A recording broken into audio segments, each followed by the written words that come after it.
Good afternoon, everybody. You join me here on the south coast of the Dominican Republic, just east of Santo Domingo. And it's a beautiful Sunday afternoon by the beach here in Boca Chica.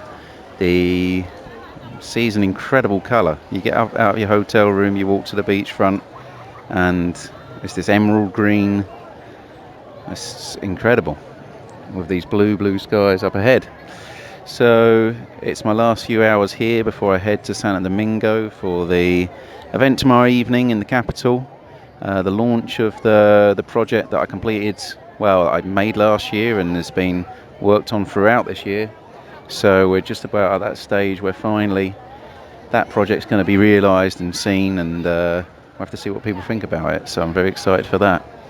It's been a great few days here on the beach, just recharging my batteries, I guess. I know, and I think many people realise this or feel this, that sometimes Instagram, Twitter, Facebook, all the social media stuff, it only shows a very small portion of your day. It only shows a very small portion of your experience, and you need to have a few days here and there to unwind and relax. And this has certainly been that, just taking it easy. So it's been wonderful to do that, and then back to work, back to business tomorrow, and it should be great. It should be really fun. The beach here has been fantastic. It's a small little resort. I'm sure there's better resorts or nicer beaches in the Dominican. The beaches here are your sport for choice, but with its proximity to the airport and to Santo Domingo, you can't go wrong with it, really. So it's been a nice few days. One of the funniest things I saw yesterday was a very tall white gentleman with a linen white and green vertically striped shirt on, and he was still on the beach here. It was absolutely packed. It was Saturday afternoon. We had children in the water playing with beach balls, parents teaching their children how to swim, all that sort of thing. Everyone was just having a really nice time, and there was this gentleman stood there with his nice tan leather shoes on, his 3/4 length pants, his stark white hair, shoulder length, with his handlebar moustache of the same colour and his sunglasses on. And I saw him stood there in amongst the crowd with his hand on his hip, his left hand on his hip, and his right hand was a golf club. I thought, oh my goodness, what's this fella doing here? And what he was doing was practicing his game, I guess. He was practicing his bunker shots. So what he was doing was wandering around the beach, and it's not a huge beach. He was just wandering around a little bit of the beach here, taking practice swings, just clipping the sand. But then the best bit was when he started to find shells and other items like that on the beach, which he started trying to hit. So, of course, with the nature of the shells and stones and whatever he was finding not being completely round, when he was hitting these things, they were going off in all directions. So it sent the crowd into a bit of a wild panic and scamper, but it didn't seem to deter this gentleman. He just carried on working on his backswing and making sure his head didn't come up too quickly as he followed through. So that was interesting to see. That was quite a scene. The kind of thing that I love seeing on the beach. Everyone on the beach, I feel like, does their own thing. They're in their little world, and they do whatever they do to be relaxed and freak out and have a good time. And that was that gentleman's way of doing it. He was working on his game. Fair enough. I'm sure today's hit a perfect round. So, off to Santo Domingo in a minute. And yeah, take it easy tonight, tomorrow, the big launch, and then we'll see where things go from there. Anyway, all for now. Thanks for listening. Bye. So it's just past 2 o'clock. I just messaged Senor Luis to find out, or let him know that I was all ready for him. And it's ended up that he's had to go to Punta Cana, which is the north of the island. So he's not giving me a ride to the capital. He can't do it, which is, to be fair enough. He's probably getting paid a lot more money for doing that than he was going to get from me and my little ride back to the capital. So we've made other arrangements, and I just thought I'd come down and see the beach for one last time. And you'll never guess who I saw. I saw the silver-haired golfer combing the beach for more shells and stones with which to practice his bunker game. So that was a nice little goodbye, a little farewell to him, watching him collecting his ammo for this afternoon's rounds on the beach here, firing it into the children and young ladies on in the waves. So anyway, nice to see these sights and have a proper farewell to Boca Chica for now. Time to get to the capital and take it from there. Cheers. Good evening and welcome to Santo Domingo, the capital of the Dominican Republic. I'm sat here on a very, very comfy couch in a very, very comfy hotel, one that normally I couldn't afford. But I'm being treated to it for the next 2 nights as part of the launch that's happening tomorrow night. I'm being given 2 nights in the Intercontinental Hotel here on Avenue Winston Churchill. As I look down, I'm on the 17th floor looking out to the west. The sun is setting. We've got these great big huge grey, white and blue clouds drifting over, obscuring the sun, but it's breaking through. You've got these beautiful golden rays of light coming down onto the mountains in the west. And we've got 1, 2, 3, 4, 5, I don't know, about 5 sets of mountains all in a row. You can just see the peak, one peak, one peak, one peak, one peak as it goes back. And they gradually get bigger. So you get these beautiful, soft, fading mountains setting up framing the city in front of me.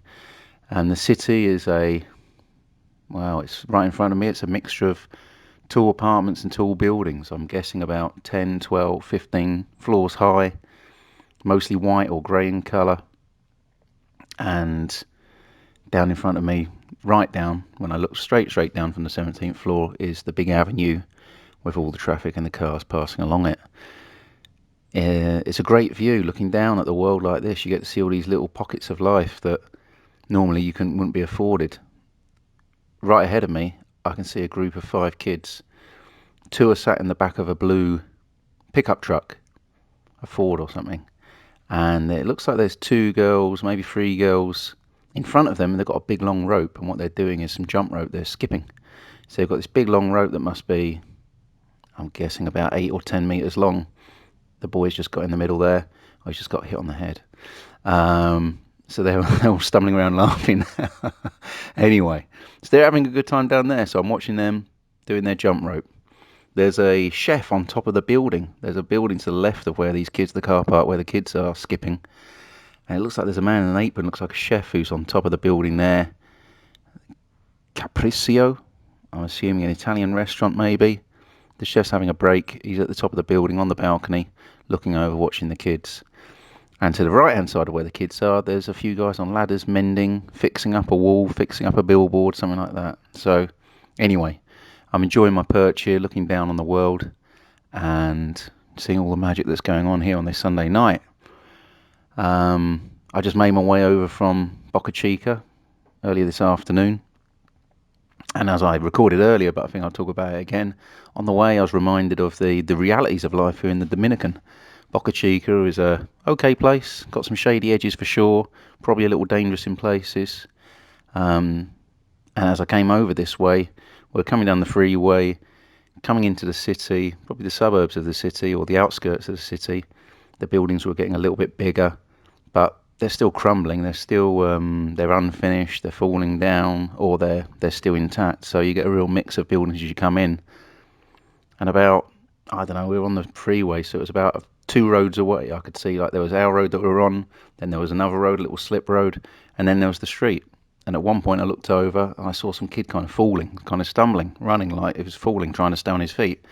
He picked something up off the floor, and I couldn't quite understand what's going on. Behind him were 2 girls who turned around. They obviously didn't look too happy, or their hands were up in the air, or they were shouting. And this boy, I mean, he wasn't very old, he didn't look very old, was picking up a purse or a handbag off the floor and running off with it. And then, of course, I saw what was really going on. He ran to the back of a scooter that was waiting on the corner for him with another guy on the back on it. He jumped on the back and they zoomed off down the street. So a real reminder of the realities and the situations and the appalling experiences that people go through here, and of course many places, but especially here. I feel like the line between poverty and wealth is there's a big line, a big difference between the two. So yeah, saw that on the way over. A bit of a reminder. Over in the west, where the sun's coming down a little bit more, of course, if you keep going west, you're going to hit Haiti.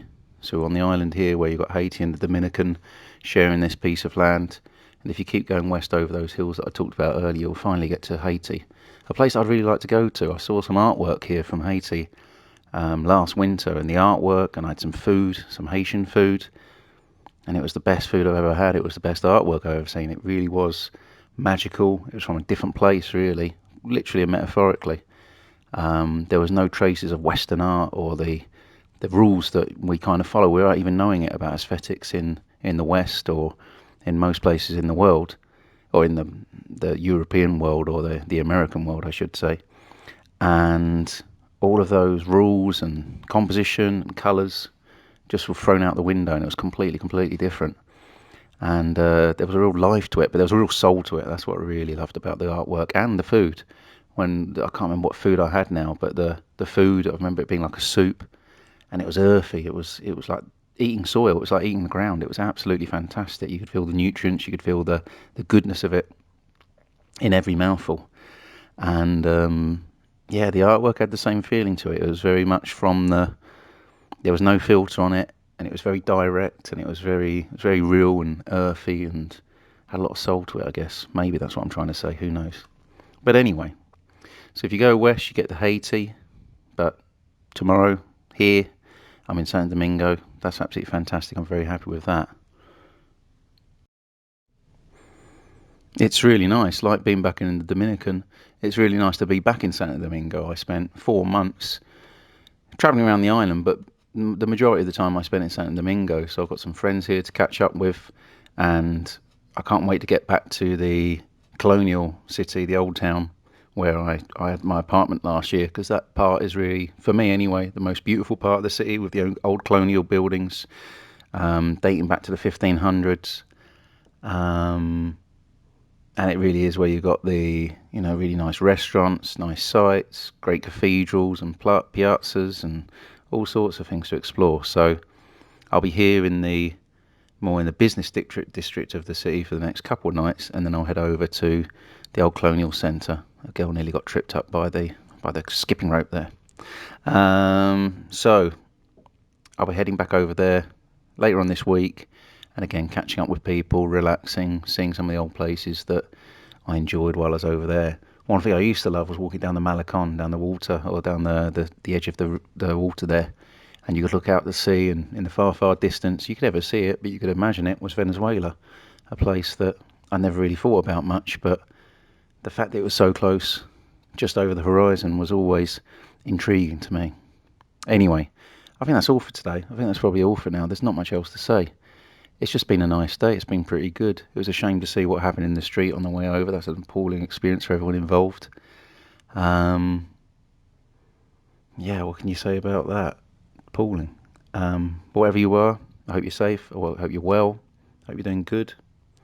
And hopefully I'll hear you again, or see you again, or you'll hear me again in the near future. Thanks for listening.